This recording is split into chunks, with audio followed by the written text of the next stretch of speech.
Wordsworth, literary criticism. It was this wrong concept of poetic diction that Wordsworth did not like. In the lyrical ballad, he stated that his aim was ascertain how far the language of conversation in the middle of lower classes of society was adapted to the purpose of poetic pleasure. But this view was merely attacked by the conservative opinion. The attack made him stronger in his stance. In the preface of 1800, he said, "My object was to choose incidents and situations from common life and to relate or describe them in language rarely used by men. At the same time, I wanted to throw over them a certain coloring of imagination whereby ordinary things would be presented in an unusual aspect." Poetic ഭാഷയെക്കുറിച്ചുള്ള തെറ്റായ ധാരണ വേർഡ്സ്വർത്തിന് ഒട്ടും തന്നെ ഇഷ്ടമായിരുന്നില്ല. Lyrical ബാലഡിൽ അദ്ദേഹം പറഞ്ഞിട്ടുണ്ടായിരുന്ന കാര്യം സൊസൈറ്റിയുടെ താഴെ തട്ടിലും അതുപോലെ തന്നെ മിഡിൽ ക്ലാസ് ശ്രേണിയിലും ഉള്ളവരുടെ ലാംഗ്വേജ് എങ്ങനെ കവിതയിൽ പ്രയോജനപ്പെടുത്തണം എന്നുള്ളതിനെ കുറിച്ചാണ്. പക്ഷെ ആ ഒരു അഭിപ്രായത്തെ പലരും ഭയങ്കരമായിട്ട് ക്രിട്ടിസൈസ് ചെയ്തിട്ടുണ്ടായിരുന്നു, പ്രത്യേകിച്ച് ക്ലാസിസിസ്റ്റുകളൊക്കെ തന്നെ. പക്ഷേ അത്തരത്തിലുള്ള ആ ഒരു അറ്റാക്ക് വേർഡ്സ്വർത്തിൻ്റെ അഭിപ്രായത്തിൽ തന്നെ ഉറച്ചു നിൽക്കാൻ വേർഡ്സ്വർത്തിന് കൂടുതലായിട്ട് ധൈര്യം കൊടുക്കുക ചെയ്തിട്ടുണ്ടായിരുന്നത്. വേർഡ്സ്വർത്ത് തൻ്റെ അഭിപ്രായത്തിൽ തന്നെ ഉറച്ചു നിൽക്കുക ചെയ്തിട്ടുണ്ടായിരുന്നത്. 1800s പ്രിഫേസിൽ അദ്ദേഹം പറയുന്നുണ്ട്, എൻ്റെ ഉദ്ദേശം എന്ന് വെച്ച് കഴിഞ്ഞാൽ നമ്മളുടെ ഡെയിലി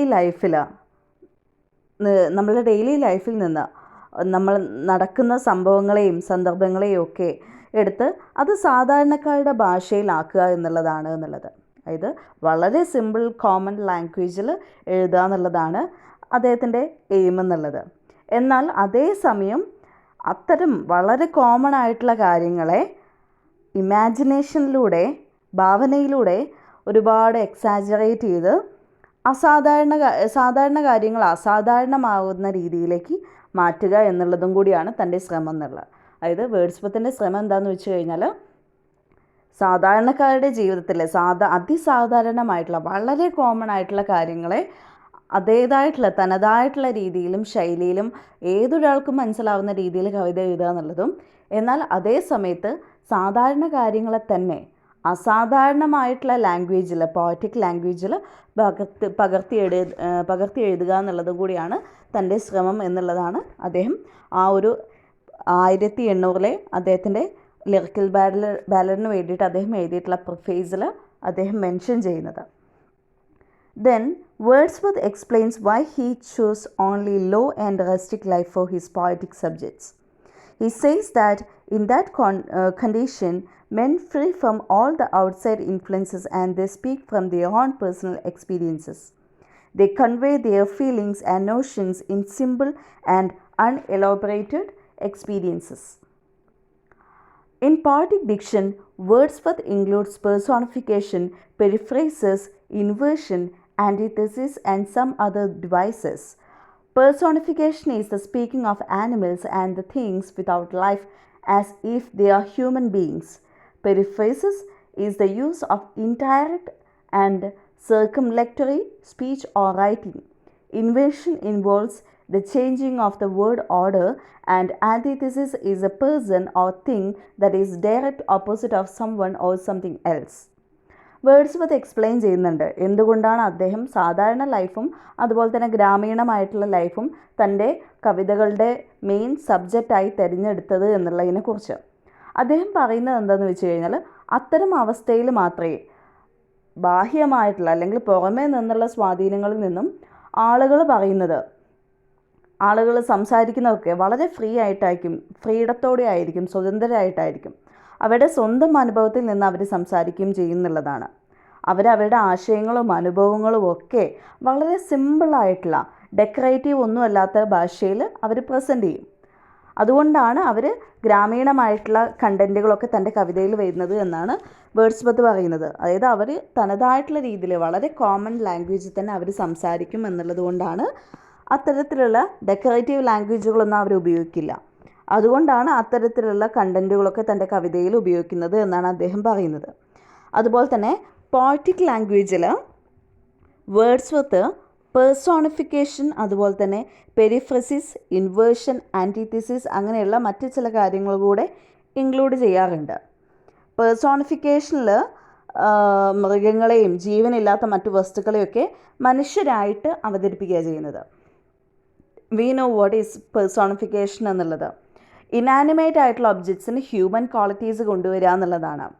ജീവനില്ലാത്ത വസ്തുക്കൾക്ക് ഹ്യൂമൻ ക്വാളിറ്റീസ് കൊണ്ടുവരിക, അല്ലെങ്കിൽ മൃഗങ്ങൾക്കൊക്കെ തന്നെ കാറ്റിന് ഹ്യൂമൻ ക്വാളിറ്റീസ്. അതായത് ഇപ്പോൾ നമ്മൾ ഒരു എക്സാമ്പിൾ പറയുകയാണെങ്കിൽ stars R blinking, stars R smiling എന്നൊക്കെ പറഞ്ഞ് വളരെ ഡെക്കറേറ്റീവ് ആയിട്ടുള്ള പല ലൈൻസ് നമുക്ക് കവിതകളിലും പാട്ടുകളിലൊക്കെ കാണാൻ പറ്റും.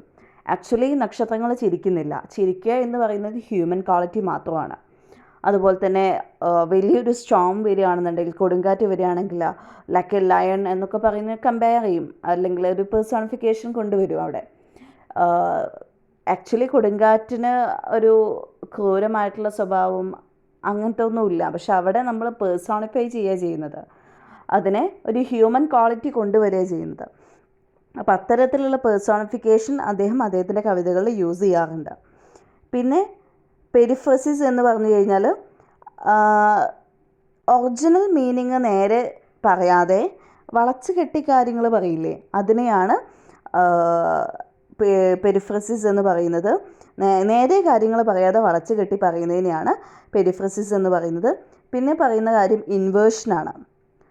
സാധാരണ രീതിയിൽ നിന്നും സെൻറ്റൻസുകളിൽ നിന്നൊക്കെ വാക്കുകളുടെ ക്രമം മാറ്റിയിട്ട്, സാധാരണ രീതിയിൽ ഒരു വാക്ക് പറയുന്നതിന് പകരം അതിൻ്റെ വാക്കുകളുടെ ഓർഡർ മാറ്റിയിട്ട് അങ്ങോട്ടും ഇങ്ങോട്ടും മിക്സൊക്കെ ആയിട്ട് കാര്യങ്ങൾ പറയുന്നതിനെയാണ്, ക്രമം മാറ്റിയിട്ടിട്ട് കാര്യങ്ങൾ പറയുന്നതിനെയാണ് ഇൻവേർഷൻ എന്ന് പറയുന്ന ആ ഒരു ടെക്നിക്ക് കൊണ്ട് യൂസ് ചെയ്യുന്നത്.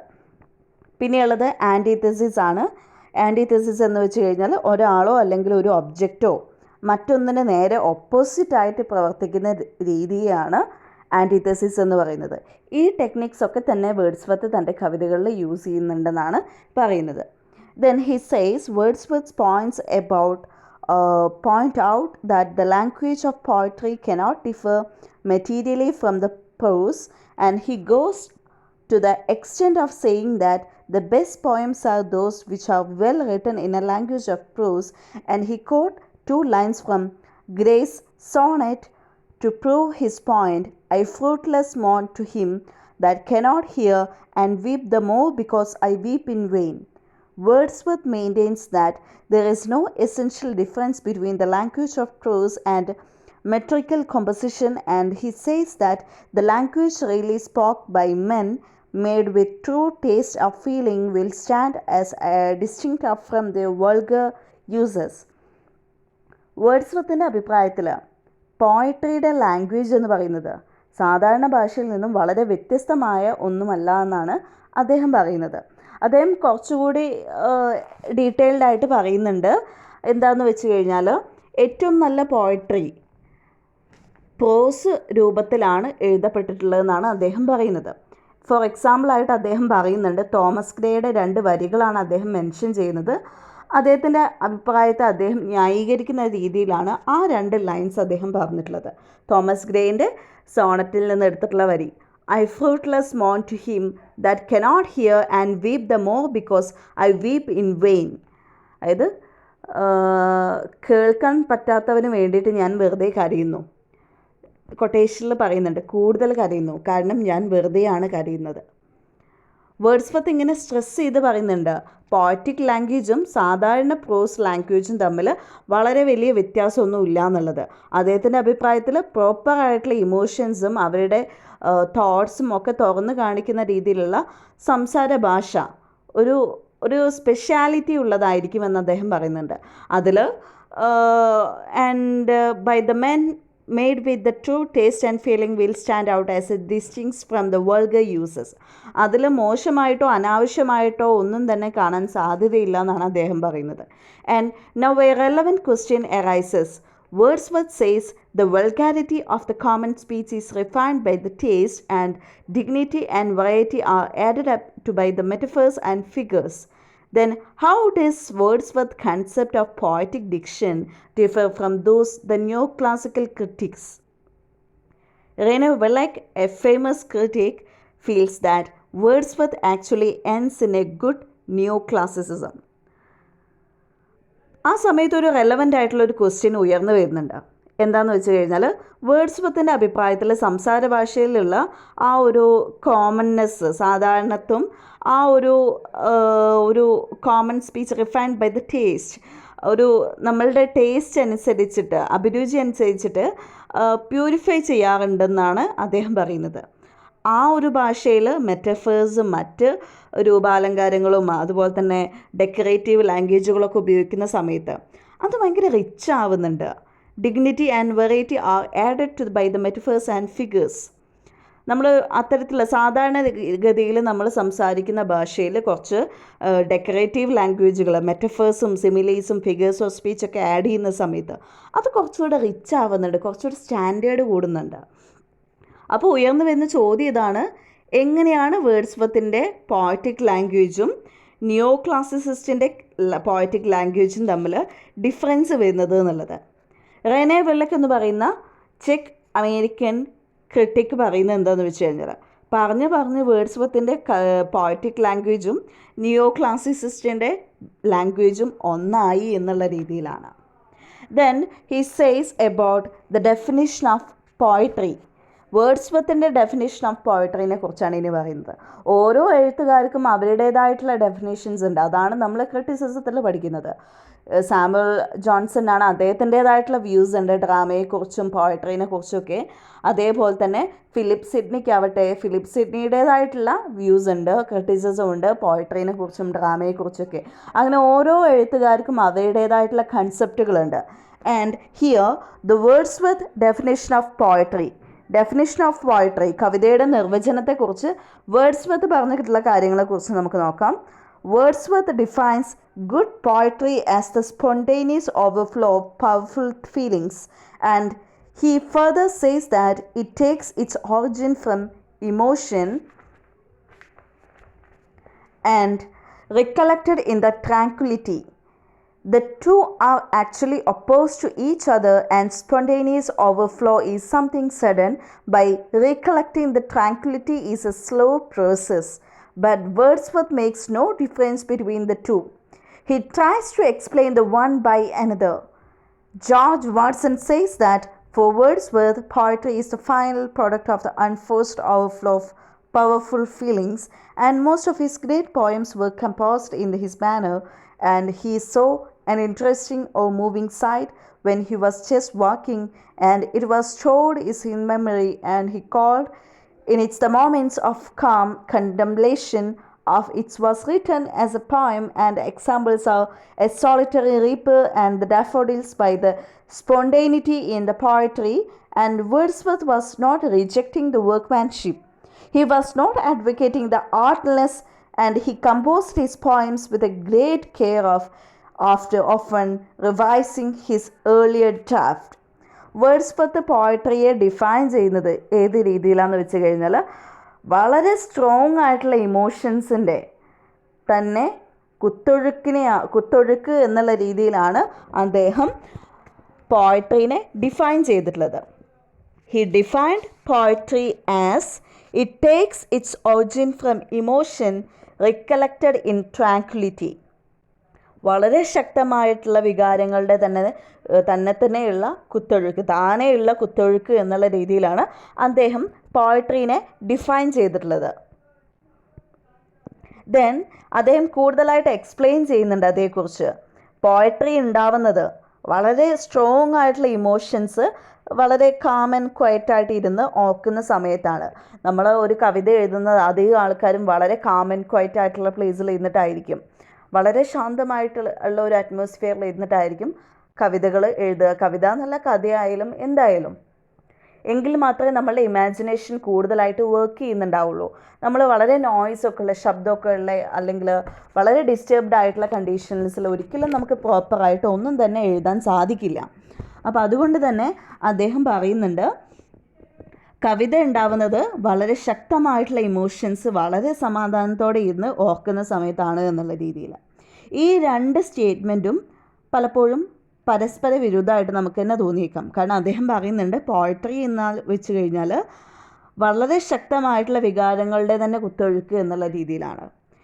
പിന്നീട് അദ്ദേഹം പറയുന്നുണ്ട്, ഇത്തരത്തിലുള്ള ശക്തമായിട്ടുള്ള വികാരങ്ങൾ വളരെ സമാധാനത്തോടെ ഇന്ന് കേൾക്കുന്ന സമയത്ത് ആലോചിക്കുന്ന സമയത്തായിരിക്കും നമുക്ക് നല്ലൊരു പോയട്രി അവിടെ ഉണ്ടായി വരുന്നത് എന്നുള്ള രീതിയിലാണ്. തന്നെത്താനെയുള്ള കുത്തൊഴുക്ക് പെട്ടെന്ന് സംഭവിക്കുന്നതാണ്. പക്ഷെ സമാധാനത്തോടു കൂടി ഇന്ന് ആലോചിക്കുന്നത് വളരെ സ്ലോ ആയിട്ടുള്ളൊരു പ്രോസസ്സാണ്. അതാണ് പരസ്പര വിരുദ്ധമായിട്ട് എന്നതുകൊണ്ട് ഞാൻ മെൻഷൻ ചെയ്തിട്ടുണ്ടായിരുന്നത്. അതായത് പെട്ടെന്ന് അതിൽ പറയുന്നുണ്ട് ശക്തമായിട്ടുള്ള വികാരങ്ങളുടെ തന്നെത്താനെയുള്ള കുത്തൊഴുക്ക് എന്നുള്ള രീതിയിലാണ്, പെട്ടെന്ന് ഉണ്ടായി വരുന്നതാണ് എന്നുള്ള രീതിയിലാണ് അദ്ദേഹം പോയട്രിയെ ഡിഫൈൻ ചെയ്തിട്ടുള്ളത്. എന്നാൽ ആ പോയട്രിയെ ഡിഫൈൻ ചെയ്ത കൂട്ടത്തിൽ തന്നെ അദ്ദേഹം പറഞ്ഞിട്ടുള്ളൊരു കാര്യമാണ്, വളരെ സമാധാനത്തോടു കൂടി ഇരിക്കുന്ന സമയത്താണ് നല്ല രീതിയിലുള്ള നല്ല കവിതകൾ ഒറിജിൻ ചെയ്യുന്നത് എന്നുള്ള രീതിയിലാണ്. അപ്പോൾ സമാധാനത്തോട് കൂടി ഇരുന്ന് ഓർക്കുന്ന സമയത്ത് അത് വളരെ സ്ലോ ആയിട്ടുള്ളൊരു പ്രോസസ്സാണ്. പക്ഷേ വേർഡ്സ്വർത്ത് ഇത് രണ്ടും തമ്മിൽ യാതൊരു വ്യത്യാസവും കാണുന്നില്ല എന്നാണ് അദ്ദേഹം പറയുന്നത്. അദ്ദേഹം ഒന്ന് മറ്റേതുപയോഗിച്ചിട്ട് എക്സ്പ്ലെയിൻ ചെയ്യാനാണ് ശ്രമിക്കുന്നത്. ദെൻ ജോർജ് വാട്സൺ പറയുന്നത് എന്താണെന്ന് വെച്ച് കഴിഞ്ഞാൽ, വേർഡ്സ്വർത്തിന് പോയട്രി എന്നാൽ വളരെ സ്ട്രോങ് ആയിട്ടുള്ള ഇമോഷൻസിൻ്റെ കുത്തൊഴുക്ക് തന്നെയാണ്. ഈ ഒരു കുത്തൊഴുക്ക് നിർബന്ധിച്ചുണ്ടാവുന്നതല്ല എന്ന് ജോർജ് വാട്സൺ പറയുന്നുണ്ട്, സ്വയം വരുന്നതാണ് എന്നും അദ്ദേഹം പറയുന്നുണ്ട്. വേർഡ്സ്വർത്തിൻ്റെ ഏറ്റവും ഇമ്പോർട്ടൻ്റ് ആയിട്ടുള്ള കവിതകളൊക്കെ തന്നെ ഇത്തരത്തിൽ ഉണ്ടായിട്ടുള്ളതാണ് എന്നാണ് പറയുന്നത്. അദ്ദേഹം നടക്കുമ്പോഴോ യാത്ര ചെയ്യുന്ന സമയത്തോ എന്തെങ്കിലും മനോഹരമായ ഒരു കാഴ്ച കാണിക്കും അധികവും ചെയ്യുന്നുണ്ടാവുക. ആ ഒരു ഇമേജ് മനസ്സിൽ സൂക്ഷിച്ചിട്ട് പിന്നീട് ആ ഒരു ഇമേജ് ഓർത്തെടുത്തിട്ടാണ് അദ്ദേഹത്തിൻ്റെ കവിതകൾ എഴുതിയിട്ടുള്ളത്. അതിന് ഏറ്റവും നല്ല ഉദാഹരണമാണ് അദ്ദേഹത്തിൻ്റെ ഏറ്റവും ഇമ്പോർട്ടൻ്റ് പോയട്രീസ് ആയിട്ടുള്ള എ സോളിറ്ററി റീപ്പർ എന്ന് പറയുന്ന കവിതയും അതുപോലെ തന്നെ ദ ഡാഫോഡിൽസ് എന്ന് പറയുന്ന കവിതയും അതിന് ഏറ്റവും നല്ല ഉദാഹരണമായിട്ടാണ് പറയുന്നത്. തന്നെത്താനെയുള്ള ആ ഒരു കുത്തൊഴുക്ക് എന്ന് വേർഡ്സ്വർത്ത് പറയുമ്പം അതിനർത്ഥം ശരിക്കും യാതൊരു അറ്റംപ്റ്റും ഇല്ലാണ്ട് തന്നെ വളരെ കോമൺ ആയിട്ട് മനസ്സിലേക്ക് വന്നിട്ടുള്ള കാര്യങ്ങൾ എന്നുള്ള രീതിയിലാണ് അദ്ദേഹം അത്തരത്തിലുള്ള, അതായത് അറ്റംപ്റ്റ്സിനെ നിരുത്സാഹപ്പെടുത്തുകയല്ല ചെയ്യുന്നത്. പക്ഷേ സ്വന്തം കവിതകൾ നല്ല രീതിയിൽ കൂടി തന്നെയാണ് അദ്ദേഹം രചിച്ചത് എന്നാണ് പറയുന്നത്. അദ്ദേഹത്തിൻ്റെ തന്നെ ഏറ്റവും ഇമ്പോർട്ടൻ്റ് ആയിട്ടുള്ള ചില കവിതകൾ അനലൈസ് ചെയ്തതിന് ശേഷമാണ് അദ്ദേഹം തന്നെ അത് പബ്ലിഷ് ചെയ്തിട്ടുള്ളത്. അദ്ദേഹത്തിൻ്റെ കവിതകൾ അദ്ദേഹം തന്നെ 2-3 തവണയൊക്കെ എക്സാമിൻ ചെയ്തതിന് ശേഷമാണ് അദ്ദേഹം അത് പബ്ലിഷ് ചെയ്തിട്ടുണ്ടായിരുന്നത്. For Wordsworth, poetry was also a pursuit of truth, and the truth is a man's knowledge about himself and the world around him.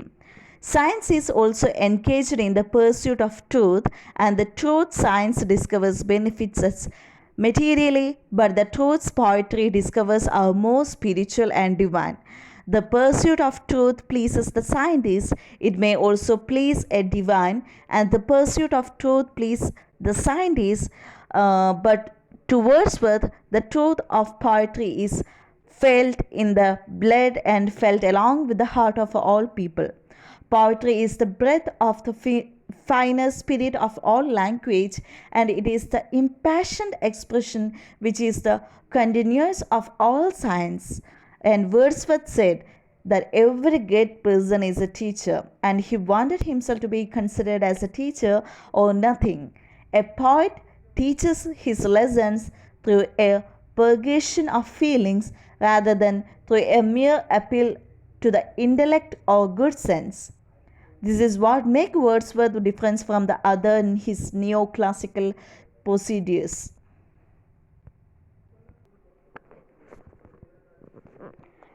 വേർഡ്സ്വർത്തിനെ സംബന്ധിച്ചിടത്തോളം പോയട്രി എന്ന് പറയുന്നത്, poetry is also A pursuit of truth, ഒരു സത്യാന്വേഷണം കൂടിയായിരുന്നു poetry എന്ന് പറയുന്നത്. സത്യം എന്ന് പറഞ്ഞാൽ ഒരു മനുഷ്യന് അവനവനെ പറ്റിയും അവൻ്റെ ചുറ്റുമുള്ള ലോകത്തെ പറ്റിയുള്ള ഒരു ശരിയായിട്ടുള്ള അറിവിനെയാണ് അവിടെ മെൻഷൻ ചെയ്യുന്നത്.